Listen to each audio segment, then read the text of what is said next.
इसलिए आप कांग्रेस को जिम्मेदार बता रहे हैं? नहीं, बाढ़ आपदा के लिए कांग्रेसी लोगों ने प्रश्न किया है कि बाढ़ आपदा में कुछ नहीं कर रहे, तो राहत कार्य बचाव कार्य के लिए भारत सरकार ने सेना भेजी है। मुख्यमंत्री जी खुद पल पल की उस पर नजर रखे हुए हैं। मंत्री, प्रभारी मंत्री और ये सारे लगे हुए हैं, कलेक्टर्स लगे हैं, एसपी लगे हैं और सेना बुला ली गई है।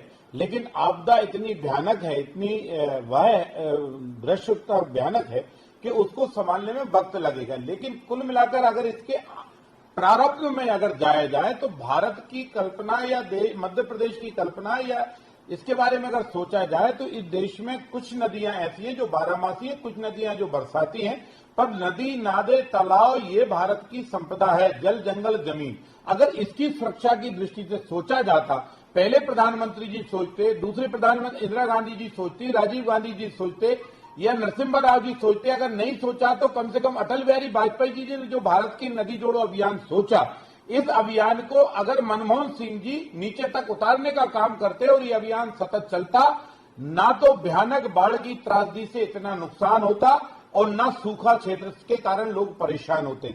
भारत में अटल जी ने जो नदी जोड़ने का काम किया था, ये सर्वांगीण आवश्यकता थी, इस पर ध्यान देने की जरूरत थी। मनमोहन सिंह जी ने इसको रोका।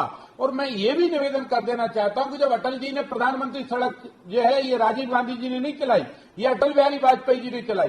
5,77,000 गांव में आज अगर प्रधानमंत्री सड़क है तो श्रीमान अटल बिहारी वाजपेयी जी की योजना के कारण है। अगर इसी योजना का मूर्ति रूप वो नदी जोड़ो अभियान में अगर चल जाता तो आज इतनी भयावह त्रासदी से का सामना नहीं करना पड़ता। कांग्रेस ने हर देश की योजना को रोका और बाढ़ के कारण और सूखे के कारण अगर सही पूछा जाए तो कोई प्लानिंग में मिस्टेक की है तो वो कांग्रेस ने की है, वो जिम्मेवार।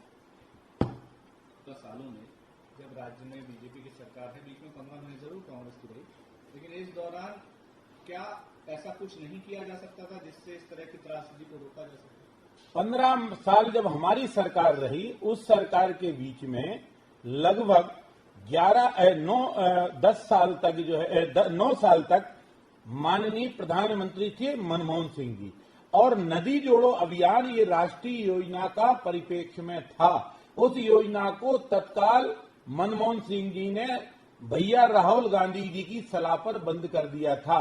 अब इस योजना पर विचार किया जाता तो होता।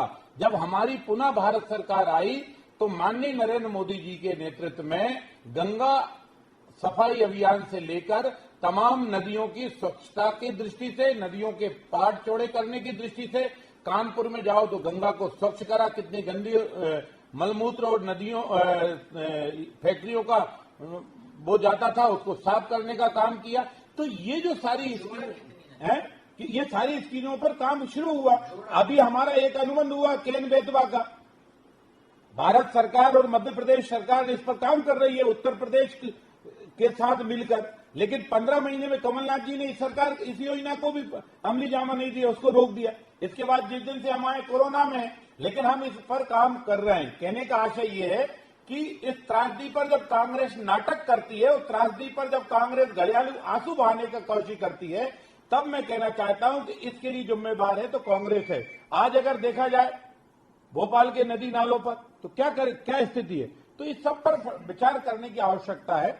इसलिए कांग्रेस घड़ियालू आंसू बहाने की बजाय वास्तविकता और हकीकत पर ध्यान दे। जो भारत में नदी, नाले, तालाब हमारे पास पहले से थे, उनको सुरक्षित रखने की आवश्यकता है, उन्हें आपस में जोड़ने की आवश्यकता है। अधिक पानी जहां है वहां कम पानी की नदी से उसको जोड़ा जाए। और इसलिए जब एक नदी केन, बेतवा, गंगा, यमुना, सरस्वती, कावेरी, पार्वती, कालीसिंध ये जब सब एक हो जाएंगी तो मुझे नहीं लगता कि इतनी भयानक त्रासदी का हमें सामना करना पड़ेगा।